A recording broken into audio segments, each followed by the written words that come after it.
Shabbat Shalom Vorar Beshem Hashem Naaseh Venatsiach. On est ce matin, vendredi Kaf du mois de Sivan, Echem Tovim ou Shalom, et le 12 du mois de juin, vendredi matin, veille de Shabbat Kodesh, Parashat Shelach Lecha Anashim Veyaturu et Haaretz Techef, une paracha exceptionnelle, très dure, je dirais même la plus difficile de toutes les parachutes de la Torah, puisque non seulement on a affaire à une situation qui est extrêmement grave, puisqu'on va voir que les textes se complètent les uns avec les autres de façon très bizarre.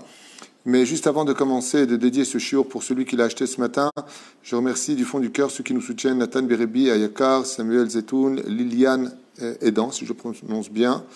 Mamash, une grande réfoua Shtema Achlamaïra pour tous les malades d'Israël, Biotzé Minaklal.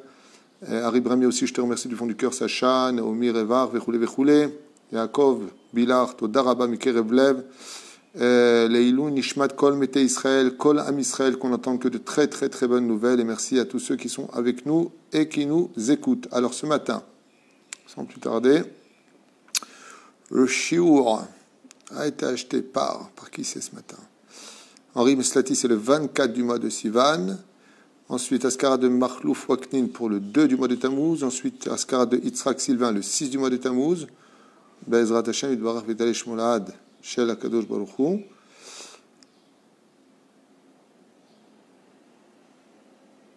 Alors ce matin, le shiur est pour Carole Adjej. Refoua Shlema l'école à Israël, c'est ce qu'elle souhaite. Le mariage de ses trois enfants, Steve, Nathanael, Ben Rivka, Shirl, Odelia et Shana Abigail. Bezrat Hashem, que ce shiur vous apporte tous les bonheurs du monde. Bracha, Revacha, B'atzacha, B'chol Masedechem, Bezrat Hashem. Et avec vous, toutes les bnot d'Israël qui veulent se marier, tous les bnei Israël qui veulent se marier, sans plus tarder, Bezrat Hashem, beaucoup d'Atzlacha, le Kol Echad Mikem, Bezrat Hashem, Yishtabach V'talei Shmolad, Shel HaKadosh Baruch Hu, beaucoup de choses à dire sur la paracha des Meraglim, beaucoup de questions, on va essayer d'être concis, d'être bref, on a déjà fait beaucoup de shiurim sur cette paracha des Meraglim, comme vous le savez, et vous le retrouverez sur toratchaim.net, parachat Ameraglim, Parashat Shelach Lecha Anashim. Alors sans plus tarder, beaucoup de questions énormes qui interviennent, qui se posent, énormément de secrets dans cette paracha. Waouh, quelque chose de niflav et de nisgav, mais Kedai d'étudier le Zohar sur cette paracha. Les commentateurs, un livre exceptionnel qui a été écrit, qui s'appelle d'ailleurs Otsar Pelaot HaTorah, les trésors des secrets de la Torah, qui nous dévoile énormément de chidushim sur cette paracha. Mais nous, on va essayer de rester dans le texte pour lui-même, parce que rien que dans le texte, déjà, il y a énormément de questions qu'on va essayer de décortiquer ensemble. Et d'Aber Adonai el Moshe Lemor, et Dieu s'adressa à Moshe en ces termes, Shelach lecha anashim veyaturu et eretz Kenaan, envoie pour toi des hommes pour qu'ils aillent faire Meraglim, en d'autres termes, faire un tour en terre d'Eretz Israël, Asher ani noten livnei Israël, que je donne aux enfants d'Israël. Donc, pour ceux qui nous revendiquent cette terre, je rappelle que dans la Bible, si tu dis que oui, il a donné à Abraham et que Ishmaël en est héritier, c'est marqué noir sur blanc dans cette même Bible qui est ta référence. Asher ani noten livnei Israël, que je donne la terre aux enfants d'Israël. Ishechad ishradech ishlamate avotat ishlachu kol nasi baem. Et beaucoup de mots ici qui apparaissent et qui paraîtraient, chas v'shalom, facultatifs. Comme par exemple le mot anashim. Pourquoi? Shelach lecha anashim. Qu'est-ce que tu auras envoyé là-bas? Des chaussures? Bien sûr que tu as envoyé des gens. Pourquoi le mot envoie des hommes? Envoie des hommes là-bas. Et pourquoi on enverrait autre chose? Le mot lecha, alors Rashi nous dit letovatecha, lanatecha. Pourquoi est-ce que Béhémet, le fait que ça revienne à Moshe Rabbeinu, envoie pour toi? Parce que Moshe Rabbeinu devra mourir, comme on l'a lu la semaine dernière dans la parashat Be'alotecha, où les deux demi-frères de Moshe, Eldad et Medad, disent Moshe met et Yoshua machnis. Dès que Yoshua va rentrer les enfants d'Israël, Moshe va mourir. Donc le fait que maintenant Moshe envoie sur son initiative des Meraglim en terre d'Eretz Israël, et que Dieu sait que à ce moment-là, eh bien, il y aura une faute qui va être commise, et donc ça va reculer à 40 ans en arrière l'entrée des enfants d'Eretz Israël. Effectivement, celui qui profitera de cette erreur, le seul d'ailleurs, c'est Moshe Rabbeinu, puisque les Meraglim vont mourir de façon affreuse. La génération du désert meurt, à part Caleb et Yoshua bin Nun. Les femmes, par contre, elles vivent, comme on le verra plus tard, si on a le temps. Et donc, le seul qui en profite quelque part, c'est Moshe, qui, au lieu de mourir à 80 ans, mourra à 120 ans, tout simplement, à partir de cette péripétie. Donc, lecha, le tovatecha, le anatecha, comme le dit Rashi. Mais en réalité, si on approfondit un peu plus que Rashi, on découvrira que lecha anashim, le choix d'envoyer des Meraglim, ce n'est pas que ton choix à toi. Et d'où est-ce qu'on l'apprend? L'Aftara, tout simplement, car Yoshua bin Nun, en faisant après la mort de Moshe Rabbeinu, rentrer les enfants d'Eretz Israël, va commettre la même erreur. Non, ce n'est pas une erreur. Lui-même va envoyer des Meraglim, et deux Meraglim, Pinchas ben Elazar ben Aaron Cohen et Kalev ben Yefune. Donc si c'était une erreur et que c'était le choix de Moshe, pourquoi est-ce que Yoshua ben Nun recommettrait cette erreur? C'est parce que Dieu est d'accord avec le fait d'envoyer des Meraglim. Alors s'il est d'accord, le mot Lecha Moshe, en d'autres termes, tu envoies pour toi, ne revient pas à Moshe, mais au choix de Moshe d'envoyer des hommes. Donc ça ferait quoi dans le texte, au niveau du Chidouche? Shelach Lecha Anashim. Lecha Anashim. Toi, tu veux envoyer des hommes. Mais si tu m'avais posé la question à moi, il dit Hachem, je t'aurais dit d'envoyer des femmes, mais pas des hommes pour vérifier Eretz Israël. Et pourquoi? Eh bien, parce que quand on tourne dans le texte de cette paracha extraordinaire, qu'est-ce qui a marqué là-bas? Eh bien, on va trouver comment réagissent les hommes dans le dans le 14e chapitre, 3e verset. Lama Adonai mevi otanu el haaretz hazot linpol bacherev nashenu vetapenu viula bazalo tov lanu shuv mitzrayma. Parce que les professionnels du Lachon Hara sur la terre d'Eretz Israël, ce sont les hommes et pas les femmes. Et la preuve en est les femmes. Qu'est-ce que vont demander les filles de Tselophrad dans le Shabbat qui arrive, Be'ezrat Hashem? Une terre, un héritage sur la terre d'Eretz Israël. Et Dieu lui dit dommage, comme ça explique Chazal dans mon livre ici présent, Otsar Pelaot Torah, la référence, qui dit car j'aurais préféré que Moshe envoie des hommes et des femmes, et surtout pas des hommes. Shelach Lecha Anashim, c'est toi qui vas envoyer des hommes. Et les hommes, comment vont réagir? C'est quoi cette terre? C'est une terre dangereuse, l'éducation elle est difficile, la parnassa elle est naze, lama Hashem evi otanu el haaretz hazot, pourquoi Dieu nous envoie sur cette terre-là? On était mis en France, aux États-Unis ou ailleurs, l'inpol bacherev, c'est un pays qui est en guerre, n'a chez nous, le problème de divorce avec les femmes, comme si qu'il n'y en a pas en galoute, vetapenu et nos enfants, comme si que partout ailleurs l'éducation est le summum, ici c'est le Gehinam, et you la vase, les enfants vont être abandonnés ici, chas veshalom, alotov la nushuv mitzrayma, il est préférable pour nous de retourner en Égypte dans l'esclavage du métro-boulot dodo, et ambru ish el achiv nitna rosh venashuva mitzrayma, il est préférable pour nous de laisser tomber et de retourner dans la galoute, disent les hommes. Tandis que quand on avance dans les parachutes, et que les femmes, elles parlent d'Eretz Israël, elles ont du miel dans la bouche. Et elles demandent, les filles de Tselophrad, à Moshe Rabbeinu, nous, on n'a pas d'homme, on n'a pas eu d'héritier avec nous, il n'y a pas de... Quelle est la halakha vis-à-vis des femmes? Chazal, ils disent, il n'y a pas que ça qu'on doit découvrir. Le domaine de la halakha, est-ce que les femmes, elles héritent ou pas d'Eretz Israël quand il n'y a pas de fils pour héritier? Et on voit une volonté des femmes de vouloir rentrer en Eretz Israël. En général, la Géoula, comme c'est marqué, c'est par le mérite des femmes qu'on est sorti d'Égypte, car les hommes, 80% sont morts en Égypte. Ils n'ont pas voulu sortir d'Égypte. Mais par contre, les femmes, elles, sont toutes sorties d'Égypte. Et pas simplement cela. Non seulement elles sont sorties d'Égypte, mais elles sont toutes rentrées en Eretz Israël. On ne voit pas une seule femme qui meurt à l'intérieur. Seuls les hommes meurent. Cette génération, Kol Haeda Hazot. Qu'est-ce que c'est Eda? Minimum 10, dit la Gemara. 10 hommes, pas de femmes. Mais la reine, dans le verset, il y a marqué ici quelque chose qui doit réveiller. Shelach lecha, lecha nashim. D'envoyer des meraglim, comme je le demanderai à Yoshua bin Nun, oui, envoie. Mais toi, tu décides d'envoyer 10 hommes, et ça, c'était risqué. Parce que les hommes sont mechuyavim de la Torah. Et là, j'aimerais rentrer dans une dimension très peu connue du judaïsme, très peu connue des enseignements. C'est qu'en réalité, il y a une guerre entre la terre d'Eretz Israël et la Torah. C'est-à-dire que dans l'absolu, il n'y a pas de Torah sans Eretz Israël, contre toute attente, et c'est ce que vous allez étudier dans les textes. Je vais vous le lire, d'ailleurs noir sur blanc dès maintenant, pour ne pas qu'il y ait d'ambiguïté. Si des rabbins écoutent, au moins qu'ils écoutent ce qui a marqué, et non pas comme ils pourraient le comprendre. Donc vous allez aller voir ce qui se passe là-bas. Et qu'est-ce qui a marqué? Ben Israël est mort. Asher avarnu vechule vechule. C'est pas ça que je voulais lire. Lama mevi otanu al haaretz hazot. Et Dieu, qu'est-ce qu'il répond? Attendez juste un instant, il faut que j'avance dans le texte. Oh. C'est extrêmement profond, c'est magnifique. Il faudrait que j'aille doucement parce que c'est tellement waouh. Juste un instant. Tout petit instant. Oh.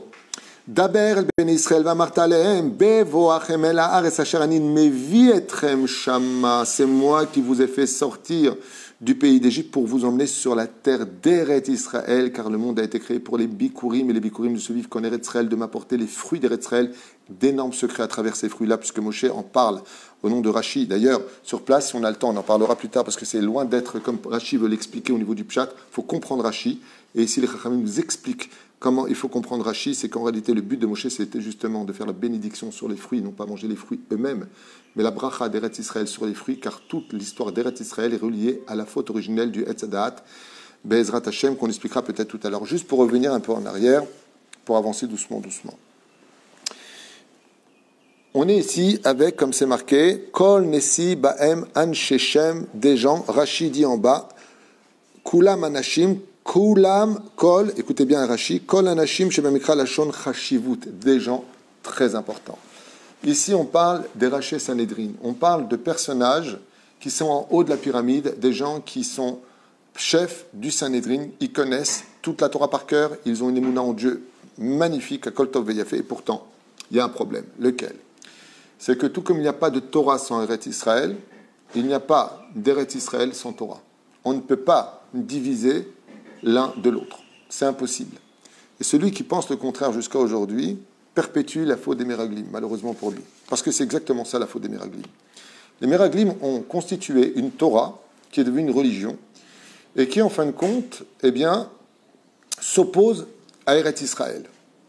D'où est-ce que ça démarre, ce conflit? Pour revenir un petit peu en arrière, comme l'explique le Maguide de Douvna. Pour cela, il faut revenir au 4e jour de la création du monde pour comprendre le problème des Meraglim ici. Et vous allez comprendre tout de suite de quoi je parle.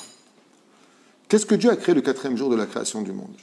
Les 2 grands luminaires, 2 soleils ont été créés, et non pas le soleil et la nuit tels que nous on les connaît aujourd'hui, mais à la création du monde, le 4e jour de la création du monde, Dieu a créé les 2 grands luminaires. Seulement, la lune, qui était aussi brillante que le soleil, dit au soleil, on ne peut pas mettre une couronne sur 2 têtes. On est pareil, toi et moi. Sur ce, le créateur du monde va commettre une faute. C'est marqué comme ça. Khatat Lachem, la Gemara nous dit, Dieu a fait une justice dans la justice. Parce que l'argument de la lune en disant, on ne peut pas être pareil, toi et moi, oui, on ne peut pas être pareil. Dieu, qu'est-ce qu'il va dire? Il va dire à la lune, il va humilier la lune en lui disant, rapetis-toi. Ça veut dire fais-toi plus petite et tu vas devenir dépendante maintenant du soleil. Mais la lune, elle n'a jamais dit qu'elle voulait être petite. Elle a simplement posé une question légitime. On est 2 grands luminaires. À quoi ça sert d'allumer 2 lampes? Il faut qu'il y ait un contraste entre les 2. Pourquoi ça tombe sur moi? J'ai posé une bonne question, ça tombe sur moi. Dieu il dit, oui, mais comme tu as ouvert ta bouche la première, donc on parle de l'ange qui dirige le soleil et l'ange qui dirige la lune, eh bien, la lune est devenue maintenant dépendante du soleil.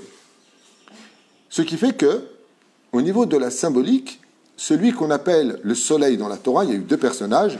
Le premier qu'on rencontrera, Uba Hashemesh, c'est Yaakov Avinu qui est le représentant de la Torah. Et celui qui va donner la Torah, qui est Pene Moshe, ke Pene Chama, dit la Gemara. Le visage de Moshe est comme le soleil. Et donc Yoshua, c'est qui? C'est la lune. Le problème qu'on a avec ça, c'est qu'on sait que la lune ne peut pas briller si elle n'a pas les rayons du soleil. En d'autres termes, tant qu'on n'arrivera pas à une teshuva sur la terre d'Eretz Israël absolue, eh bien, la lune continuera à être dépendante de l'émanation du soleil. Alors qu'il y a une injustice. C'est que la lune, dans son identité, est un soleil. Dans la création du monde, revérifié sur le 4e jour de la création du monde, la lune était aussi brillante que le soleil. C'est pour ça que quand viendra le Mashiach, comme le dit le prophète Isaïe, eh bien la lune brillera à Shivataïm. Elle sera beaucoup plus forte à la limite que la lumière du soleil. Pourquoi? Parce que justice sera faite pour la lune, parce qu'elle a dit une vérité.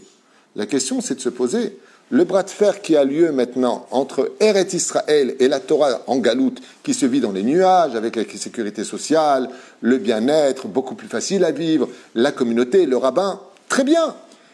Eh bien, se retrouve cette Torah-là devenir presque l'ennemi d'Eretz Israël. Et pourquoi?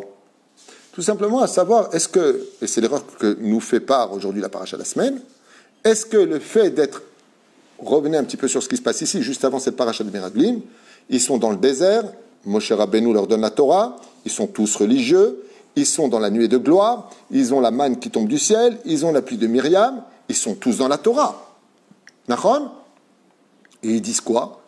Eh bien, entre rentrer en Eretz Israël, surtout que si on rentre, on va tuer Moshe, notre rave, on ne veut pas tuer notre rave, et on a sur qui compter. Pourquoi? Parce qu'à Pi Halakha, on a le droit de quitter Eretz Israël si c'est pour rejoindre son rave et apprendre la Torah chez lui. Donc, eux, qu'est-ce qu'ils disent les Meraglim? C'est pas simplement au niveau du pshat une question de kavod, et c'est vrai. Anne Shechem, ils sont partis avec les tambours, monsieur le grand rabbin, il n'y a pas de problème. Il y a ce côté de renoncer à son kavod, parce que quand tu arrives en Israël, dans un pays de rabbins, c'est pas évident d'être une lumière parmi des lumières, parce qu'ici, grâce à Dieu, il y a beaucoup de Torah en Eretz Israël. On n'a pas besoin de traduire en français un texte, tout le monde parle directement l'hébreu, l'araméen, ça prend très vite. Moi, je vois avec mes enfants qui sont à Yeshiva, c'est comme un poisson dans l'eau. C'est Baruch Hashem, il y a beaucoup de Torah en Eretz Israël. Je pense que celui qui ouvre les yeux un petit peu le verra facilement, à moins qu'il veuille rester aveugle et ne voir que ce qu'il a envie de voir. Comme il dit d'ailleurs, est-ce qu'il y a du bon ou du mauvais en Israël? Allez voir avec vos yeux. Ça veut dire en d'autres termes, ça vous dirigez vos yeux là où vous voulez les voir. Quoi qu'il advienne ici, Maod Ma'anien, qu'est-ce que les Meraglim ils ont eu dans la tête? Ben, ils ont eu dans la tête un conflit. Et Dieu va répondre à cela. C'est que la Torah, bizarrement, de Galout, c'est-à-dire celle du Har Sinaï, truc de malade, un truc de fou ce que je vais vous dire, peut devenir l'ennemi d'Eretz Israël. Pourquoi? Parce que Eretz Israël dit qu'elle a le droit d'exister de par elle-même, à l'image de Eldad et Medad, les demi-frères de Moshe qui disent, écoutez bien la phrase, au lieu de dire la semaine dernière, Be'alotecha, Moshe ne rentrera pas, Yoshua fera rentrer les enfants d'Israël, qu'est-ce qu'ils disent? Moshe met, Yoshua machnis. La phrase de Moshe met, Yoshua machnis fait peur. Pourquoi vous avez besoin de dire Moshe il meurt? Pour d'une certaine façon te dire que, bizarrement, la Torah de la Galoute, si elle permet de te rentrer en Eretz Israël, il faut qu'elle meure. Mais je ne suis pas d'accord. Pourquoi? Parce que tant qu'il n'y a pas le tikkun final, depuis quand la lune, donc Eretz Israël, pourra-t-elle briller sans Torah ou mitzvot? Im bechukota ite lechuvet mitzvotav tishmeru. Il faut être shomer Shabbat en Israël. Il faut être tzaddik en Eretz Israël. Alors comment la terre peut prétendre vivre sur la Torah de Moshe? Pourquoi tu me dis que Moshe doit mourir pour que Yoshua puisse rentrer les enfants d'Israël? Malheureusement, une partie des gens non religieux se sont arrêtés à ce pshat. C'est dommage, parce que ça va beaucoup plus loin. C'est pour ça qu'à l'époque d'Ezra et Nehemia, qui est venu reconstruire Israël? Les Chilonim, les non-religieux. Eh oui, comme ça, Maseret Sanhedrin, regardez là-bas. Et pour le Kamandina, qui, une fois de plus, les non-religieux viendront, Ben Gurion, avant lui, Herzl, et après Golda Meir, et toute la tripe. Pourquoi ils ne veulent pas de la Torah qu'on a eue là-bas? La réponse est beaucoup plus profonde que des mots jetés en l'air. C'est parce que Eretz Israël a sa propre Torah à elle. Et cette Torah qui est à elle, vous la connaissez tous, vous le chantez. Ki mitzion titse Torah, lo adu Har Sinai. Ki mitzion titse Torah, udvar Hashem mi Yerushalayim. Parce que la Torah d'Eretz Israël n'a rien à voir avec la Torah de Chutz La'aretz. Ce qui fait que quand on rentre en Eretz Israël, la lune, elle te dit, mais tu as oublié un détail. Moi, à la création du monde, j'étais un soleil, j'ai déjà une Torah en moi. Qu'est-ce que tu m'amènes ta Torah qui vient de Moshe en Galoute? Et ça serait d'ailleurs Derech Hagav. C'est un peu marrant parce que vous savez qu'il y a deux Talmuds. Il y a le Talmud de Babylonie, du Bilboul. Vous avez remarqué comment c'est écrit là-bas? Que des mahlokot, mahloket. Quand tu donnes une référence, tu donnes la page du Talmud et le côté devant ou derrière. Vous avez remarqué ça? Et souvent, comment ça finit dans le Talmud? Avec teko, on sépare. On attend, on attend le Mashiach pour nous dire exactement qui a tort ou qui a raison. Mais quand on ouvre le Talmud d'Israël, le Talmud de Yerushalayim, écrit par Rabbi Yochanan, ok? Il y a des marlokot là-bas. Vous connaissez les références du Talmud Yerushalayim? Quand on veut donner une référence, on dit, par exemple, Talmud Yerushalayim, Masechet Brachot, Bedaf, Yud Gimel, Halacha, Vav. Waouh! Halacha? Les références du Talmud de Yerushalayim, c'est carrément marqué Halacha. Ça veut dire qu'on est déjà dans le psak, parce que la Torah d'Eretz Israël n'a pas de doute.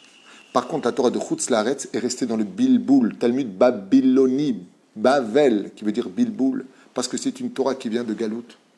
Et c'est là qu'est tout le conflit. Ce qui fait que pour la première fois de l'histoire, les Meraglim ont créé la religion juive, et non plus ce que Dieu a voulu de nous. Goy mikerev goy, j'ai pris une nation, et une nation sans sa terre, c'est pas une nation. Alors dans ce cas-là, tu vas me dire, c'est quoi la Torah? La Torah, c'est le mode d'emploi pour savoir comment vivre en tant que juif sur la terre d'Eretz Israël. Chez Nehemar, écoutez bien, c'est pas de moi. Revenez à la 11e paracha du livre de Vaïkra. Im bechukota et telechu. Si vous allez selon mes préceptes, et mizmotav tishmeru, et que vous écoutez mes lois, ouais, va sitem otam, et que vous les pratiquiez vraiment. Otam, c'est l'aide du mot émet. Qu'est-ce qui est marqué après? Venatati shalom ba'aretz. La récompense du salaire de la Torah et des mitzvot que vous allez gagner, vous les aurez en Eretz Israël. Je donnerai la paix, vous ne serez plus dérangés. Parnassa Beshefa, il n'y aura plus de femmes stériles. Shlom Bayit, une vie de roi. Zavat, Chalav, Udvash. Incroyable. Beret Israël, vous aurez le bien. Ce qui fait que maintenant on commence à comprendre quelque chose de dramatique au niveau des Meraglim. C'est que la Torah elle-même peut devenir la raison principale pour laquelle on renoncerait à devenir une nation et qu'on resterait à l'échelle de communauté. Et donc Dieu n'aura pas gagné son pari. Pourquoi? Vous allez comprendre quelque chose de terrible dans le texte, c'est marqué noir sur blanc, il n'y a pas besoin de Rashi, il n'y a besoin de personne. Lisez-le en français, lisez-le en chinois, en arabe, en hébreu. Tu ne peux pas tricher avec les textes. Écoutez bien ce qu'il y a marqué. Je tourne les pages, regardez bien. Aïe, aïe, aïe, aïe, aïe, aïe. Moshe Rabbeinu va prier le Créateur du monde en lui disant, Maître du monde, pardonne à ce peuple. Ça veut dire qu'ils sont sortis du pays d'Égypte en fin de compte pour mourir dans le désert, donc tu vas donner raison à Pharaon. Allez, je t'en prie. Dieu lui dit une phrase qui demande réflexion. Salarti kidvarecha. J'ai pardonné selon ce que tu m'as dit. Excuse-moi, à temps mort, il y a un problème. D'ailleurs, cette phrase, Salarti kidvarecha, a été reprise pour le veau d'or, vous le savez. Mais elle est dit ici dans cette paracha pour la faute des Meraglim. Mais quand tu dis à quelqu'un, bon écoute, je te pardonne, le mec il est content, tu fais la paix. Qu'est-ce qu'il fait Hachem? Imaginez maintenant que quelqu'un vous fasse du mal et vous dites, Béhémet, tu sais quoi? Tes arguments sont bons, je te pardonne. Tuez-le. Alors tu ne l'as pas pardonné si tu le tues. En d'autres termes, Dieu ne pardonne pas la faute des Meraglim. Plus que ça, puisque Alpi Kabbalah, les Chachamim nous disent ici dans ce livre ici présent, que à cause de cette faute-là, Eretz Israël deviendra hostile, ne donnera plus sa parnassa, à cause du Lachon Hara qu'on a fait sur elle. La terre d'Eretz Israël, et ça c'est d'une profondeur extrême, ça prendrait des heures à expliquer pourquoi. De qui plus est, le Beth Amikdash numéro 1 et numéro 2 seront détruits. C'est dans les Gematria, il dit ici, de Shelach Lecha, il y a un rapport avec la Gematria, Beth Amikdash détruit, ainsi de suite. On ne va pas rentrer là-dedans, c'est trop long à expliquer. Nous, Veaz, regardez bien. Je tourne la page, et là on va lire un verset, Behemet, qui fait peur. Regardez bien ce que va dire Hachem. Écoutez bien, s'il vous plaît. Behemet, c'est incroyable. Nous sommes dans le verset Tetzaïn, chapitre 14. Regardez bien. Quel est l'argument de Moshe vis-à-vis d'Hachem? Dieu a créé le ciel et la terre. Il a créé les galaxies. Il a créé le corps humain avec toutes ses complexités. Il a créé le pays d'Israël. Il a créé ce que l'on connaît, ce qu'on ne connaît pas. Dieu peut tout, absolument tout sur terre.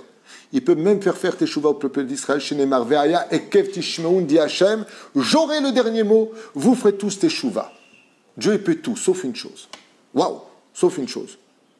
Et je vous lis en hébreu parce que c'est terrible à entendre. Mi bilti yecholet Hachem. Mi bilti yecholet. Il ne peut pas Hachem. L'avi est amazel haaretz. La chose, le défi, le challenge le plus dur pour Dieu, c'est de ramener son peuple sur la terre d'Eretz Israël et qu'il soit content.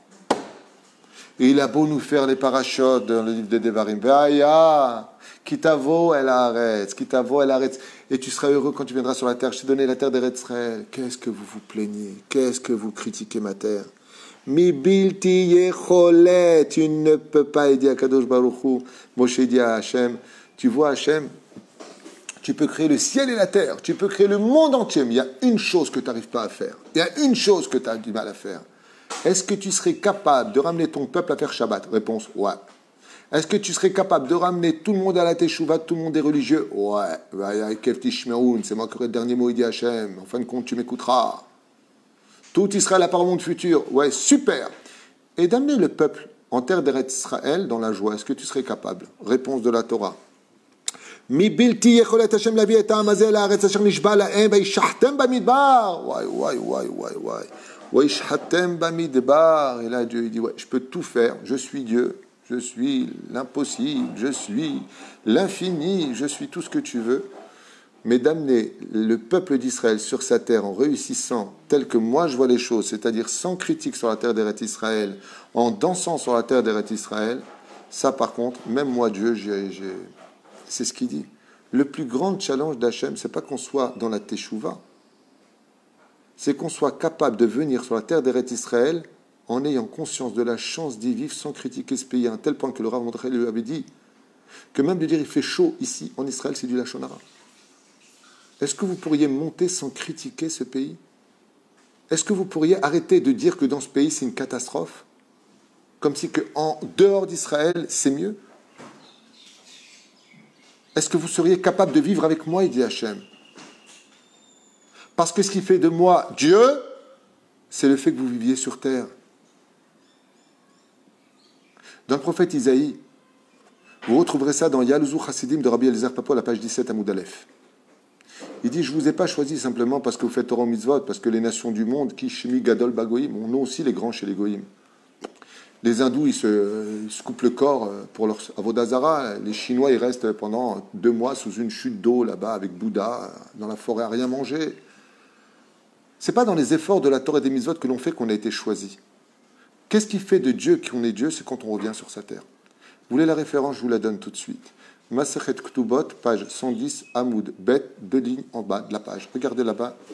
Ne me critiquez pas, ouais, il dit n'importe quoi. Va voir. Tu as une autre explication, viens me voir. Qu'est-ce qu'il y a marqué là-bas? Il y a marqué là-bas que tout celui qui vit en dehors de la terre d'Eretz Israël est comme si qu'il n'avait pas de Dieu. Et celui qui vit en terre d'Eretz Israël, c'est comme si qu'il avait un Dieu. Mais Dieu, il est partout, qu'est-ce que tu racontes? Alors le mec, il est Shomer Shabbat à Paris, alors quoi, il n'a pas de Dieu? Alors ma réponse, elle est simple. Enfin, ma réponse. Mais Bilti Yecholet Hashem Laviatam. Bien sûr que Dieu est Dieu chez toi, mais ce n'est pas ce qui va faire de lui le Dieu que lui veut être pour nous. Est-ce qu'un juif qui vit en galoute, il est Shomer Torah Mitzvot, il a Dieu? Bevadaï qu'il a Dieu. Quoique la Gemara, elle dit qu'il est au Vedavodazara, mais ça c'est encore un autre sujet que j'ai déjà développé, je ne vais pas revenir dessus. Mais qu'est-ce qui fait que Dieu soit Dieu? Dieu, il dit, je suis où? Moi, je vis sur la terre d'Eretz Israël, car les yeux de Dieu sont du début de l'année jusqu'à la fin de l'année sur la terre d'Eretz Israël. Et quand vous voulez me parler, vous vous tournez vers Eretz Israël. Donc, qu'est-ce qui fait de moi Dieu? Si vous me rejoignez en tant que Dieu, celui qui vit, qu'est-ce que c'est le secret de cette Gemara extraordinaire? Que tout celui qui vit en dehors de la terre d'Eretz, c'est Ke'ilu, c'est pas qu'il a pas, c'est Ke'ilu. C'est comme si. Alors quoi, ça veut dire quoi? C'est comme si. Il a ou il n'a pas? Je comprends rien à ce que tu racontes. Il dit simplement, je vais t'expliquer. Je vais t'expliquer Tzadik. Ça veut dire que Dieu n'a pas réussi à être le Dieu que lui voulait être pour nous. C'est toi qui as fait de lui ton Dieu. Mais lui, il veut être Dieu à sa façon à lui. Comment? Quand la dar be'eretz Israël, qui ilu yesh lo eloka, celui qui vit sur la terre d'Eretz Israël, alors lui, il est comme si que maintenant il a Dieu. Pourquoi tu me dis comme si à chaque fois? Il a ou il n'a pas? Je t'expliquais, comme si pour lui, pas pour toi. Quand est-ce que Dieu se sent Dieu vis-à-vis de ses enfants? Quand il remonte sur la terre d'Eretz Israël et que là, il pratique la Torah et les mitzvot. Ici donc, on comprend que Dieu, enfin, arrive à être Dieu. Mais si tu restes en galoute, alors tu deviens exactement comme la faute des Miraglim. Mazot Omeret. Au nom de la Torah, pour protéger ma Torah, pour ne pas soi-disant descendre comme si ici avec des Rechaïm, Chazve Shalom, alors que c'est un pays de Talmidei Chachamim, eh bien, au nom de la Torah, regardez les commentateurs de n'importe quel livre, pour les honneurs, pour patati patata, au nom de la Torah, j'ai toutes les raisons de ne pas monter, puisque je suis pratiquant en galoute, cela me suffit. Donc je reste selon la Torah de Moshe. Seulement, qu'est-ce qu'on dit, Eldad et Medad, les 2 prophètes d'Israël, où Yoshua a dit, il y en a qui disent que c'est Gershon, il y en a qui disent que c'est Eliezer, un des fils de Moshe qui lui aurait dit, peu importe. Regarde ce qu'ils ont dit, les 2 prophètes d'Israël. Ils ont dit, Moshe met, tu te rends compte, ils ont dit que tu étais mort. C'est quoi ce message? Comme Rabbi Zera qui a jeûné 100 jours d'affilée pour oublier la Torah de Babylonie et s'investir de la Torah d'Eretz Israël. Parce que la Torah d'Eretz Israël a déjà sa Torah à elle, et elle est beaucoup plus élevée que la Torah de la Galoute. Beaucoup plus haute, beaucoup plus grande. Quelle différence entre les deux? Je vous la donne tout de suite. La différence entre les 2 Torahs, c'est très simple. Il y en a une qui vient du Etz Adat Tov Vara, c'est pour ça que la Torah a été donnée dans le désert, qui est considérée comme étant Ra, là-bas où vivent les démons, les Ruchot et les Lilin, comme ça dit le Zohar Kadosh, pas de moi. Tandis que la Torah d'Eretz Israël vient du Etzraïm. Et c'est pour ça qu'il n'y a pas de marloquette. Où a été écrit le Zohar où il n'y a pas de marloquette? En Eretz Israël. Où a été écrit le Etzraïm? Il n'y a pas de marloquette? En Eretz Israël. Où a été écrit le Talmud de Jérusalem? En Eretz Israël. Pas de marloquette. Ça ne veut pas dire que d'Afka, toute la Torah d'Eretz Israël, il n'y a pas de marloquette. Mais ça vient de faire comprendre que la Torah d'Eretz Israël vient du Etzraïm. Tandis que la Torah de la Galoute, elle est bien. On a besoin de cette Torah. Attention, je ne veux pas un zilzoul. Chazve Shalom. Alors dans ce cas-là, tu vas me dire, mais si Moshe il est mort, ça veut dire quoi? La Torah qu'on a eue dans le désert, elle est morte? Il dit non. Le shalom entre la Torah de Moshe Rabbeinu et la Torah d'Eretz Israël s'appelle comment? Shiloh. Pourquoi Shiloh? Parce que Moshe ne pouvait pas rentrer en Eretz Israël parce qu'il a donné la Torah qui vient de Chutz Laaretz. Tandis que Mashiach, lui, viendra se dévoiler en Eretz Israël, apporter la Torah qui mitzion, Torah de Varashem Yerushalayim. Et qui sera ce Mashiach? Shiloh. Shiloh Gematria Moshe. Le Goël Arishon et Goël Acharon. Le Moshe Rabbeinu, qui n'a pas pu rentrer en Eretz Israël, lui reviendra d'Eretz Israël pour donner la Torah de la terre d'Israël. C'est pour ça que les Chachamim nous disent que la Torah d'Eretz Israël est beaucoup plus forte et beaucoup plus pure que la Torah de Chutz Laaretz. Même la Gemara nous dit Bichlal que le kavod que les Talmidei Chachamim se donnaient en Eretz Israël était beaucoup plus important que le kavod que les Talmidei Chachamim de Babylonie se donnaient les uns vis-à-vis des autres. Mais la Torah d'Eretz Israël est très puissante, elle est extraordinaire. Et les Meraglim n'ont pas vu ça. Ils ont vu l'extériorité, le fait de laisser tomber la Torah de Galout, ce qui fait extrêmement peur. On a l'impression de mourir, quoi. Maintenant, je change de sculpture, je change de langue. Tu viens rejoindre Akadosh Baruch Hu sur la terre d'Eretz Israël. Kol Nasibaem. Et quand on tourne la page, voilà ce qu'on y trouve. Pourquoi tu as besoin de demander qu'est-ce que la terre? Si le peuple est fort, faible, ils sont beaucoup, ils sont peu, peu importe. Et d'un coup, on a quelque chose de bizarre, on m'arrête. Et quoi avec la terre? Qu'est-ce que tu veux chez la terre? Hacharou Yoshev Ba, Atova Imra. Est-ce qu'elle est bonne ou elle est mauvaise? Mais pourquoi tu poses la question? Si Dieu te dit qu'elle est bonne, tu n'as pas besoin de poser la question si elle est mauvaise. Tu n'as pas confiance en Dieu? Écoutez bien. Ayesh Ba'etz. Est-ce qu'il y a un arbre? Il n'y a pas marqué Etim. Quel est le problème de Moshe Rabbeinu? En deux mots que je vais vous expliquer, c'est que le problème qu'il y a, c'est que c'est un peu un sac de nœuds, tout ça. C'est que Moshe Rabbeinu veut savoir si la terre d'Eretz Israël elle-même a fait Teshuvah. Pourquoi? Parce qu'en réalité des réalités, quand on parle de la faute originelle, de ce fameux arbre de la connaissance du bien et du mal, et l'arbre de la vie, ça se passe en Eretz Israël, puisqu'Adam Arishon a été créé sur le mont du Temple. Et que la terre d'Eretz Israël a été composée de toutes les terres du globe de la terre. C'est pour ça d'ailleurs que, vous le savez, qui a Vanea Barzel. Comment on peut savoir, dit la Gemara, si on est en Eretz Israël ou pas? Tu prends un volume de rocher en Eretz Israël, tu prends un volume de rocher en Galoute, les pierres d'Eretz Israël sont toujours plus lourdes que les pierres de Chutz Laaretz. Toujours. C'est un klal. D'ailleurs, c'est comme ça que les Chachamim savaient s'ils étaient ou pas avant en Eretz Israël. Ils levaient une pierre, selon le poids de la pierre, ils savaient si j'étais en Galoute ou en Eretz Israël. Car les pierres d'Eretz Israël ont un poids supérieur aux pierres de Chutz Laaretz. Bon, c'est juste une parenthèse, c'est pas important. Mais juste comme ça pour retenir. Mais la reine, même si les Meraglim, Mahlouket Rabbi Akiva, Rabbi Ishmael, est-ce qu'ils sont partis Ishechad, donc 24, ou est-ce qu'ils sont partis à 12, c'est pas important, c'est un sujet pour lui-même, c'est important, mais c'est pas important par rapport à ce qu'on développe maintenant. Qu'est-ce que veut faire Moshe Rabbeinu en posant la question, est-ce qu'il y a un arbre? De quel arbre il parle? Il parle du Hatzadat. Il veut savoir si la terre d'Eretz Israël elle-même a fait Teshuvah ou pas. Et quand est-ce qu'elle a fauté la terre d'Eretz Israël? Eh bien, comme l'explique Maran Rav Kook, comme la terre d'Eretz Israël a un libre arbitre, quand Dieu, le troisième jour de la création, pas le quatrième, troisième jour de la création, a créé les arbres et les fruits, la nature, il a demandé à l'arbre d'être lui-même le fruit. Et l'arbre a refusé d'obéir. Elle a dit, ma pitom, si moi, l'arbre, je suis moi-même le fruit, ils vont me couper. Et donc, il n'y aura plus d'arbres en Eretz Israël. C'est pour ça, d'ailleurs, que le Midrash nous raconte que les habitants d'Eretz Kenaan, les 7 peuplades qui vivaient ici, ont rasé tous les arbres d'Eretz Israël pour bien faire comprendre à Moshe Rabbeinu que les arbres n'ont pas fait Teshuvah. Il les a tous rasés. En voulant faire comprendre à Moshe Rabbeinu, vous voulez rentrer sur une terre qui a fait elle-même Teshuvah? Elle n'a pas fait Teshuvah. Et Moshe veut savoir, dites-moi, est-ce que les arbres là-bas, donc on reprend dans le texte, et vous me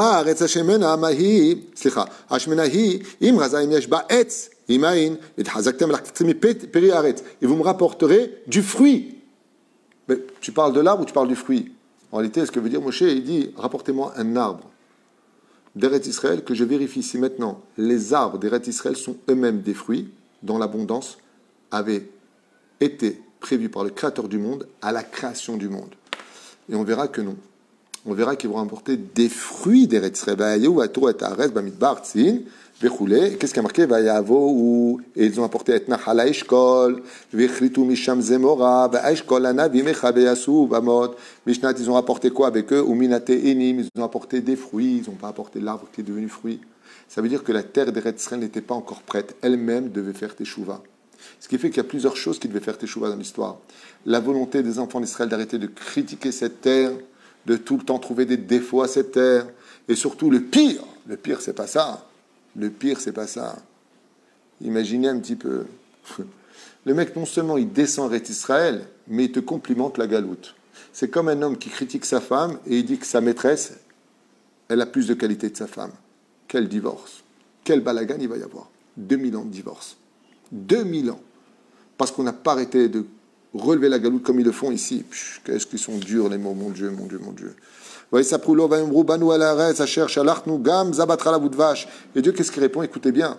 Il dit, mais punaise, vous avez vu les 10 miracles que j'ai fait pour vous en galoute. Vous avez vu que je vous ai sauvé dans le désert. Vous avez vu que les Amalécites vous ont sauté à la gorge, je vous ai sauvé. J'ai fait des miracles incommensurables. Vous avez vu la mer s'ouvrir en 12 ponts. Je vous ai sauvé. Vous n'avez pas confiance en moi en Eretz Israël? Réponse, waouh.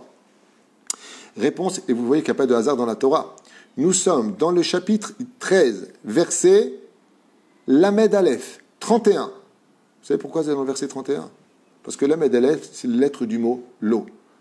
Lo, ça veut dire non. Ne dis surtout pas. Dans le verset 31, lo, Lamed Aleph, rappelez-vous-en, Bezrat Hashem. Le verset lui-même est indiqué par son chiffre en disant surtout ne dis pas ce que tu vas dire. Écoutez bien. Ve'anashim asher alu imo. Et les gens qui sont montés là-bas, on parle des Meraglim, qui sont montés là-bas, Amru lo lo nuchal la'alot. On ne pourra pas réussir en Israël. Et Elam. On ne pourra pas, Amru lo nuchal la'alot Elam, kiraz hazaku. On ne pourra pas surmonter le peuple qui y vit. Ok. C'est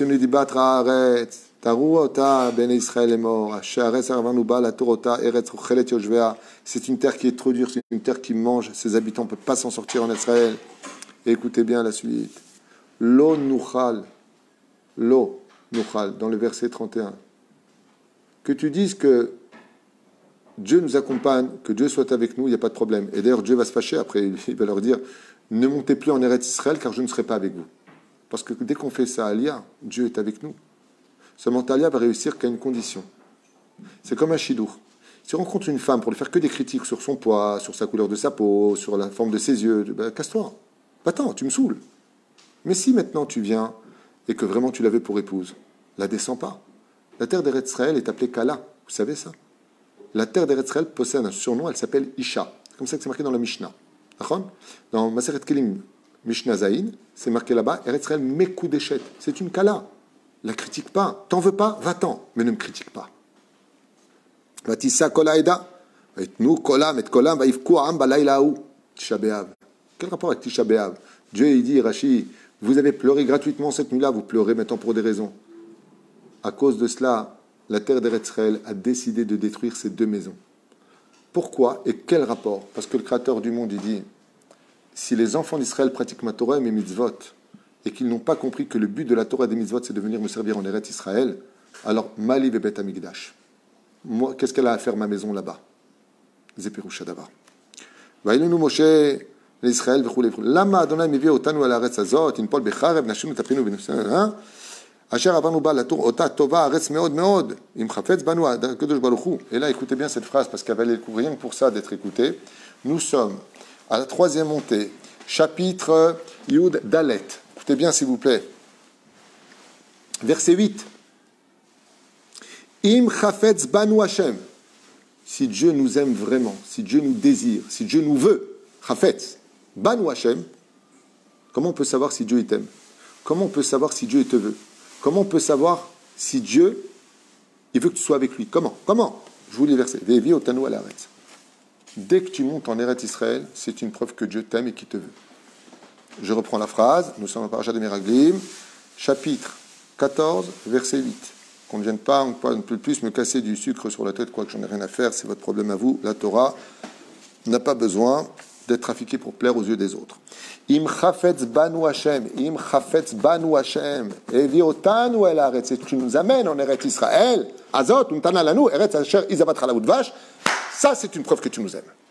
Ce qui fait que tout celui qui fait ça alia, celui qui arrive à monter en Eretz Israël, Bémet, je veux que tu viennes chez moi à la maison, je t'invite. Rabbi Nachman, il écrit sur ça dans Shar Eretz Israël, il dit dans l'écoute Etzot, il dit c'est pour ça que chaque juif doit pleurer tous les jours, prier le Créateur du monde qui puisse lui donner les moyens, la possibilité. Des fois, il y a des femmes qui sont divorcées, les enfants, le mari ne veut pas, des fois c'est le contraire. Mais c'est vrai, comme dit le texte, j'ai beaucoup plus de femmes qui me parlent de monter en Eretz Israël que d'hommes. C'est un truc de fou. Il peut y avoir des cas contraires. Je ne dis pas le contraire. Il y a des cas, mais c'est exceptionnel. Comme ça disait Chachamim. Si Moshe avait envoyé des femmes en Eretz Israël, tout comme elles sont sorties avec les tambours, elles seraient rentrées en Eretz Israël dans une émouna avec les tambours. Parce que la femme, elle comprend la femme. Comme Eretz Israël est une femme, c'est une neshama féminine, eh bien, la femme comprend Eretz Israël. Beze Perusha Davar. Ar Bashem al Timrodu. Ne trahissez pas Hachem, Vatem al tiru et amazé, Hachem Rahmanu, Sar Tzila Me'alehem, Hachem Itanu, Dieu est avec nous, Al tiraoum, arrêtez d'avoir peur. En gros, quand la Aïda, les grands Bavanim, et qu'est-ce qu'on fait, les Aïda, les Miraglim, ils ont voulu lapider Moshe, Aaron. Why.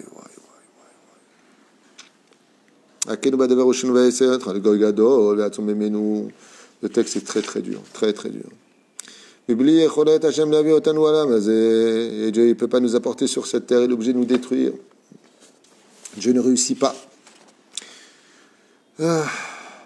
Mais il n'y a pas de désespoir. Il dit ici, Baruch Hashem. Il dit d'accord. Ces gens-là pourris qui n'arrêtent pas au nom de la Torah de critiquer Eretz Israël, pas de problème, mais leurs enfants, eux, viendront. Eux n'hériteront pas, mais les enfants viendront. Et où est-ce qu'on voit que Dieu ne les a pas pardonnés? C'est qu'ils vont tous mourir. Alors, qu'est-ce que ça veut dire, Salarti Kidvarecha?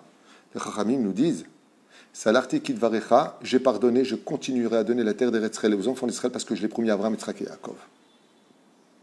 Mais faites attention. Car le fait de critiquer la terre d'Eretz Israël diminue la parnassa, la santé, amène la guerre, amène tous les problèmes de ce monde. Le lachonara sur la terre d'Eretz Israël, sur le peuple d'Eretz Israël. T'es pas content, ça te plaît pas, va-t'en. Mais ferme ta bouche. Ferme ta bouche. Le Rav Neriam a posé la question au Bet Midrash. Cette semaine, il m'a dit, je comprends pas. Myriam, la semaine dernière, elle fait du lachonara, et là, ils font du lachonara. Il y a marqué, Lo lamdou kal vachomer. Rashi, il dit, ils n'ont pas fait à posteriori en français, je ne sais pas comment on dit. T'as pas appris de ça, à plus forte raison. Voilà. Ok? Je sais pas ce que t'as pas compris. Si Myriam, elle a parlé de Moshe, c'est un homme. Ouais? De parler d'Eretz Israël, la Neshama d'Eretz Israël est comme une femme mamash. Donc, c'est Xera Shava. Étant donné que Eretz Israël a un digne de femme, le fait de parler du mal de la terre d'Eretz Israël, tu humilies la terre d'Eretz Israël. C'est pour ça que la terre nous dit Vataki Aretz Yoshvea. C'est une terre qui vomit, pas Dieu vomit. C'est la terre. Pour te faire comprendre que la terre, elle a un estomac. Parce que pour vomir, il faut un estomac. Pour te faire comprendre que tout comme une personne a un cœur, la terre d'Eretz Israël a un cœur. Elle n'aime pas qu'on la critique. Elle n'aime pas qu'on la salisse. Elle n'aime pas qu'on dise du mal d'elle. Elle n'aime pas qu'on roule le Shabbat sur elle. Elle déteste la débauche, cette terre. Elle la déteste. C'est une terre qui est sainte. C'est une terre qui est pure. C'est une terre où vit Hachem. C'est une terre où la Torah doit exister. Et je finirai juste avec une question énorme qui se pose, qui est très intéressante, à propos de ce qui se passera d'un coup avec Zélophrate. Alors d'un coup, comme ça, donc d'Aber el Ben Israël va martalem, bevoachem el ares asher ani mevi etrem shama, de la terre que je vous donnerai, et donc il dit comme ça, pour que vous mangez le pain, reshit aresotechem, v'daï chalat rimu teruma, ki trumat goren, kien tarimu ota, reshit aresotechem titnu ladonai teruma ledorotechem, tout ça pour que vous donnez les trumot, les masrot en Eretz Israël, vechit tijgou, tijgou, lo ta'asu et kol hamatzot vechule vechule, et d'un coup, je ne sais pas pourquoi, je ne sais pas ce qui s'est passé ici, on nous raconte une histoire, Veyu Bnei Israël Bamidbar, alors qu'ils étaient donc dans le désert et que maintenant tous les Tisha B'Av, les enfants d'Israël devront creuser leur tombe et s'installer à l'intérieur, à savoir qui se lèvera et qui ne se lèvera pas. On nous parle d'un homme venu de nulle part qui s'appelle donc Tselophrad, qu'on apprendra dans la paracha qui viendra plus tard avec les filles de Tselophrad.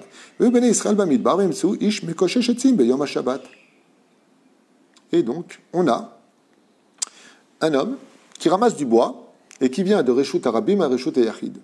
D'abord, où est-ce qu'il y avait du bois dans le désert? C'est une grande question. Reshut Arabim, Reshut Yachid, ok, il n'y a pas de problème. Rabota et Takshivutov. 26 fois avant ce verset-là, la Torah nous a parlé de l'importance d'être Shomer Shabbat. On l'a lu juste avant. Veshamru ben Israël et Shabbat, la'asot et Shabbat, edorotam berit olam, ben Israël, tishmuru et Shabbat, al tishkechu et Shabbat, Shabbat, Shabbat, Shabbat. Et autant de fois que c'est rappelé, bizarrement, autant de fois que c'est rappelé, la punition de celui qui est Mechalel Shabbat, tout le monde la connaît. Mot Yumat. On l'a lu des milliers de fois. Tunisien, des dizaines de fois. Regardez ce que nous apprend le texte. On trouve maintenant un homme qui est Mechalel Shabbat de Oraïta. C'est-à-dire que le Issour qu'il fait, il déplace un objet d'un endroit public à un endroit privé. D'accord? Ok. Mikoshe Shetzim. Ou alors on va dire qu'il a coupé. Il y a marqué là-dessus à savoir qu'est-ce qu'il a fait avec. Qui l'eau poresh maaseh l'eau. On vient voir Moshe. Ve'enichu oto bamishmar. Ils le mettent de côté. Donc le Sanhédrin attend. Il vient voir Moshe Rabbeinu et dit on a un problème. Il dit quoi? On a trouvé un homme qui a été Mechalel Shabbat. Mais tu poses la question à n'importe quel abruti qui a étudié une fois la Torah, qui s'en rappelle un petit peu, et tu dis, ben, normalement, la Torah, s'il y avait un Sanhédrin, 2 témoins, 2 Atraot, qui leur aurait dit, tu sais, c'est Shabbat, t'as pas le droit de faire ça, ben, il est mis à mort, quoi, t'es pas au courant. Réaction, qui lo forash maya selo, parce que la Torah n'a pas expliqué qu'est-ce qu'on devait faire de lui. Je veux dire quoi, cette histoire? C'est sûr que la Torah l'a dit, mot yumat, t'es pas au courant? Mot yumat. Vayomer Hashem el Moshe, Dieu dit à Moshe, mot yumat aish. Ouais. Ragom oto ba'avanim kol ha'eda michutz lamachane. Emmenez-le en dehors du camp et lapidez-le avec des pierres. Enfin, avec le rocher. Tov veitziu oto kol ha'eda michutz lamachane vergumu oto ba'avanim vamot ka'asher tiva Hashem et Moshe. Et ils l'ont tué, comme Dieu l'ordonna à Moshe. Ça fait un peu barbare, certes, mais Dieu sait ce qu'il fait et c'est ce qu'il dit. C'est comme ça que ça a été fait. D'ailleurs, c'est le seul homme qui sera mis à mort dans toute l'histoire juive parce qu'il n'a pas été Shomer Shabbat. Mais la question qui se pose, c'est Moshe Rabbeinu, tu as donné la Torah au Sinaï, tu es monté, tu as vu la valeur de Shabbat. Tu sais que celui qui met Halel Shabbat, il meurt. Tu connais très bien les punitions. Tu as vu de tes propres yeux tout ça. On te pose une question. C'est comme si je te dis, dis-moi, les tefilines, de quelle couleur ils sont? Noir, blanc, rouge, vert? Et tu me dis, attends, je ne sais pas, j'ai demandé à Dieu. C'est du même niveau. Bien, parce qu'après l'histoire des Méraglim, comme les Méraglim ont voulu garder la Torah de la galoute et rester dans cette galoute, et que Moshe maintenant leur a dit, mon Dieu, mais qu'est-ce que vous avez fait? Ok, vous avez voulu me garder vivant avec vous, qu'on étudie encore la Torah dans le Kolélim, dans le Yeshivot, pas de problème, ok, j'ai compris. Mais on a vu que Dieu n'est pas d'accord avec ce système-là. Vous voyez bien que la Torah nous met en garde. Arrêtez de cracher sur Eretz Israël pour vous donner bonne conscience avec votre Torah de galoute. Ça suffit avec ça. Ce serait peut-être temps d'arrêter de perpétuer ces erreurs. Bizarrement, écoutez bien, Moshe, disent les Chachamim, c'est marqué dans le Sefer Imrechen, ce que je vous dis. Il pose une question, il dit, waouh, il est Mechalel Shabbat en galoute. Je ne sais pas. C'est pour ça que tu ne sais pas. Tu sais, puisque c'est marqué Mot Yumat. Il dit Mot Yumat en Eretz Israël. La Torah a été donnée pour être vécue en Eretz Israël. La Torah est reliée à la terre d'Eretz Israël, puisque comme le dit le Rambam, pas d'habitude, où 80% des mitzvot, des Tariag mitzvot sont dépendants d'Eretz Israël, Bet Amikdash, Trumot, Maasrot, tout est dépendant d'ici. Benatati Shalom Ba'aretz, pas en galoute, ici. La Torah a été donnée pour être vécue ici. Et Moshe, maintenant, il a un doute. Il dit, c'est vrai que je sais que quelqu'un qui est Mechalel Shabbat, il doit mourir. Mais quand il est en Israël, parce que la Torah, j'ai compris qu'elle a été donnée pour être vécue en Israël, et qu'en galoute, c'est les entraînements. C'est pour pas oublier qu'on est juif, parce qu'on a un salaire pour les mitzvot. Et là, Moshe, il dit, Dieu, quel est le din? Dieu lui répond non. Le soleil peut quand même vivre sans Eretz Israël, même si la terre d'Eretz Israël a déjà sa Torah à elle. Aval, chaz v'shalom, qu'un juif soit mechalel Shabbat, même en galoute. Et la reine, la punition de la question que tu poses, est-ce que tu sais déjà qu'un juif qui serait mechalel Shabbat, s'il a eu 2 témoins qui seraient venus le voir en le prévenant et que le Sanhédrin le condamne à mort, ça c'était pour Eretz Israël, tu te poses la question en galoute, Moshe? La réponse, je vais te la donner. Sortez-les hors du camp et mettez-les à mort par lapidation. Pour Moshe, c'est un chidouche, car Moshe, après ces Meoraot, ces événements, se pose une question essentielle. Est-ce que la Torah se vit en galoute? Et donc, il veut savoir si la punition qui a été donnée au Har Sinaï sur celui qui est Mechalel Shabbat n'appartient qu'à Eretz Israël ou en Chutz La'aretz. De là, on apprendra que même si on n'est pas en Eretz Israël, écoutez bien le truc, c'est un truc de malade. Même si on n'est pas en Israël, on peut et on doit être religieux. Waouh! Chidouche! Parce que Moshe a cru à un moment qu'en galoute, il n'y aurait peut-être pas besoin. Et Dieu lui dit si, bien sûr. Tu auras un grand salaire d'être Shomer Shabbat, tout Israël appelle au monde futur, Hazak ou Baruch, mais tu n'es pas une religion, tu es un peuple. Et je veux réussir ma mission. Je veux vous emmener en Eretz Israël. Je veux réussir. Alors oui, pourquoi tu ne veux pas monter? Dieu a de l'humour, vous savez qu'il est presque tunisien, Dieu, c'est vraiment incroyable. Comme on ne voulait pas monter, parce qu'en Eretz Israël, il y avait les Cananéens, les Pérésiens, qu'est-ce qu'il a fait Hachem? Il les a envoyés où? En galoute. Vous ne voulez pas monter parce que vous avez peur d'Eretz Israël par rapport à ça, alors que je suis avec vous, ben, pas de problème, je vais vous les envoyer là où vous êtes, comme ça vous allez monter en Eretz Israël. Zéperouché d'abord. La reine Bezrat Hashem, Moshe Rabbeinu lui-même a compris. Et je finirai avec un beau chidouche que j'ai lu ici, que je peux vous lire noir sur blanc, vous montrer dans le livre Otsar Pelaot à Torah. Extraordinaire chidouche. C'est que Moshe Rabbeinu sachez une chose. Je finirai avec ça pour aujourd'hui. Encore, on n'a rien fait. On n'a même pas 1% de ce que je voulais dire, mais Kolkach Matok. Quelle chance on a de vivre en Israël. Quelle chance on a de marcher sur la terre d'Israël. Quelle chance on a de respirer Avira d'Eretzrel. Markim et Adam dit la Gemara. Baruch Hashem. Baba Batra. Extraordinaire. C'est que Moshe Rabbeinu alav shalom, quand il a compris qu'il y avait une autre Torah en Eretz Israël qui s'appelle la Torah d'Israël, qui mitzion titse Torah, car de Tzion sortira la Torah, et pas du Sinaï. Ce sont deux choses différentes. Et quand Moshe il entend que Moshe met Yoshua Martnis, mais il a les boules. Et qu'est-ce qu'il fait? Je vais vous le lire tellement c'est beau. Il va prier à Kadosh Baruch Hu de toute son âme, de tout son corps et de tous ses moyens pour entrer en Eretz Israël, parachat Vaïtranan, comme vous le savez, 515 prières. Et le chidouche est Atsum. Écoutez bien ce que disent les Chachamim, c'est de l'or en barre. De l'or en barre. Je vais vous le lire parce que c'est trop beau. Avira d'Eretz Israël, Markim et Adam, ça se trouve à la page 158, Amoud Bet, Baba Batra, comme je vous l'ai dit. Regardez bien.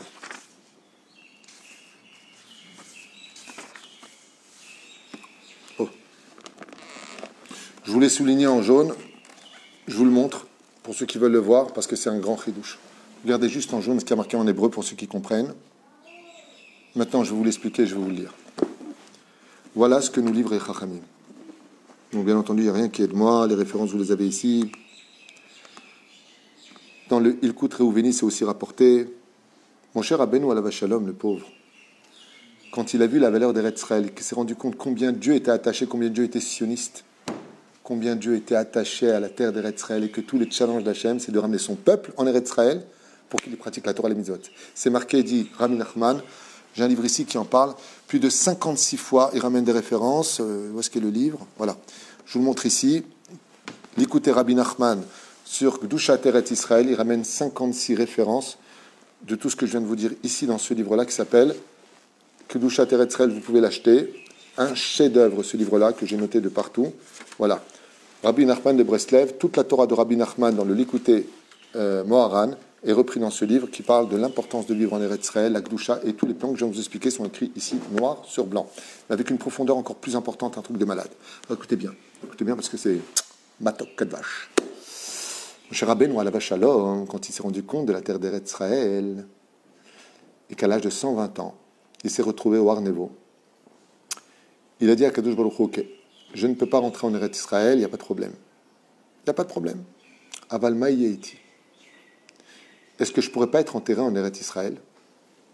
Et là, à ce moment-là, Kadosh Baruch Hu lui a dit non. Il lui a dit pourquoi? Il lui a dit parce que le seul endroit qui serait digne de t'accueillir, c'est là où il y a Abraham, Yitzhak, Yaakov, Adam et Ève, et les deux yeux de Esav. Il y en a qui disent la tête, il y en a qui disent les deux yeux, peu importe. Mon cher Rabbeinu, il a dit à Dieu, oui, il y a un problème, Hachem, si tu dis ça. Pourquoi? Parce que ton nom, le Yud Kevavke, donc Adam et Ève, Abraham et Sarah, Yitzhak et Rivka, Yaakov et Léa. Ouais, c'est Yud Kevavke. Mais n'oublie pas un détail, Hachem. Lui dit, mon cher Rabbeinu, à Dieu, dans sa prière, le cœur rempli de larmes. Il n'y a pas marqué dans la Torah, il n'y a pas marqué, pardon, dans le sod de l'étude de la Torah, que le tétragramme est composé de 5 lettres, et que le Yud est composé de 2 lettres, le Kotso du Yud, qu'on appelle Adam Kadmon, dans la Kabbale, il lui dit donc, il y a peut-être une petite place pour moi là-bas. Et là, Kadosh Baruch Hu lui dit, sur quoi tu te bases? Il lui dit, quand on est sorti d'Égypte, qu'est-ce que je t'ai demandé? Ar-enina et kevodecha, montre-moi, qu'est-ce que tu m'as dit? Ki lo yir'ani Adam vahai.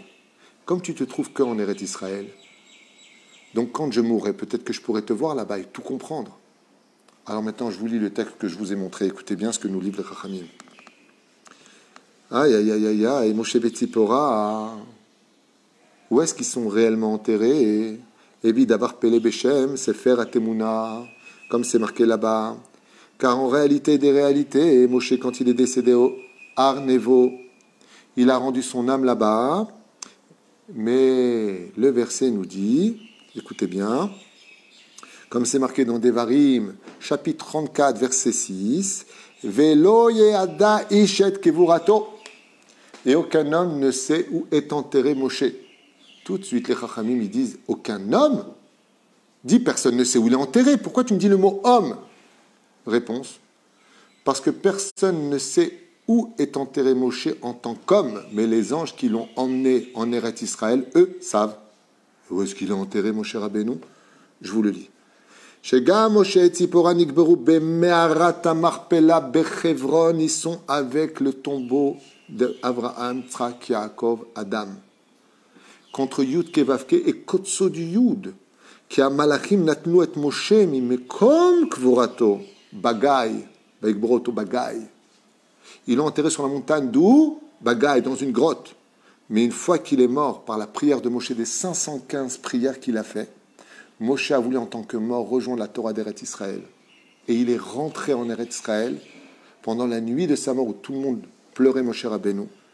Ils l'ont pris, et faux, Bagay, Be'eretz Moab, Ve'evihu le Meharat HaMarpela, et ils l'ont rentré vite, lui et Tzipora, qui sont morts en même temps, selon le Midrash, Sham Gvurou et Tzela Avot, et ils ont été enterrés juste à côté des Avot pour protéger la terre d'Eretz Israël. Moshe a laissé son Nefesh Kiviachol en face de Baal Peor, juste hors Arnevo, Bagay, en face de Baal Peor, mais le corps de Moshe Rabbeinu, si vous voulez prier sur sa tombe, il se trouve juste à côté des Avot. Ils se vont dire, oui, mais il y a marqué que personne ne sait. Ish velo malachim. Imkach leidon malachim echan ou shesh lomar dafka ish velo yada et gvurato. Aval malachim ken yadou. Et donc où est rentré Moshe Rabbeinu? Quand les gens disent, ouais, Moshe Rabbeinu a prié 515 prières, ça ne sert à rien, il voulait rentrer tellement en Eretz Israël. Vous savez ce qu'il a réussi à obtenir, Moshe, nous disent les Chachamim, dans ce merveilleux chef-d'œuvre qui s'appelle Otsar Pelaot HaTorah? Eh bien, Moshe Rabbeinu, il a dit Hachem, il y a marqué que celui qui t'appelle de tout son cœur n'est jamais déçu des prières. Alors quoi, je ne peux pas rentrer en Eretz Israël? Dieu lui a dit, écoute, vivant, tu ne peux pas. Mais mort, je te ferai venir, mais personne ne le saura. La reine, une fois que tu seras mort, tu rentreras dans une grotte, personne des hommes ne saura où tu es. Mais j'ordonnerai aux anges, Gabriel, responsable, et Michael d'Eretz Israël, de venir te prendre et de t'enterrer dans Marat HaMarpela, près de moi. Près des Avot Agdoshim, toi et Tzipora, vous serez en Eretz Israël. Ainsi Moshe a pu arrêter ses prières et retrouver le sourire. D'où l'importance de Moshe Rabbeinu, qui a compris la dimension que même en tant que mort, combien il était important de rejoindre la nation d'Israël sur la terre d'Israël, d'où ces 515 prières pour entrer en Eretz Israël. Combien de textes ont écrit, combien de rabbanim ont pleuré pour venir sur la terre d'Eretz Israël. Kama avanea tovot chez l'Eretz Israël. Et la reine, qui on est nous, avec notre petite façon d'agir, pour pouvoir critiquer cette terre-là alors que tout le monde a été puni violemment pour avoir sorti des Sarakol, on n'y arrivera pas en Eretz Israël. Dieu te dit, que tu dises que c'est dur pour y aller, Dieu est avec nous, tu réussiras. Mais que tu dises, c'est trop dur, on ne peut pas y arriver, c'est quoi ce pays? Fais attention à ta bouche. Reste avec la galoute, ne nous casse pas les pieds ici. Aval ne critique pas cette terre. Ne commettez pas l'erreur, chers amis, d'avoir compris que votre enfant à vous, parce que grâce à Dieu, il est dans une école juive, qu'il est bien protégé, il est sauvé. Ma femme ici présente derrière la caméra pourra en témoigner. Vous savez combien de téléphones par jour sonnent de la France? Mon fils est avec une arabe, ma fille est avec un goy, toute la journée. Vrai ou faux? Tu témoignes? Ma femme me fait oui derrière. Vous pouvez l'avoir. Moi j'ai les téléphones ici. Je peux vous montrer le nombre d'enregistrements que j'ai. Rav Twito, Rav Twito, Rav Twito.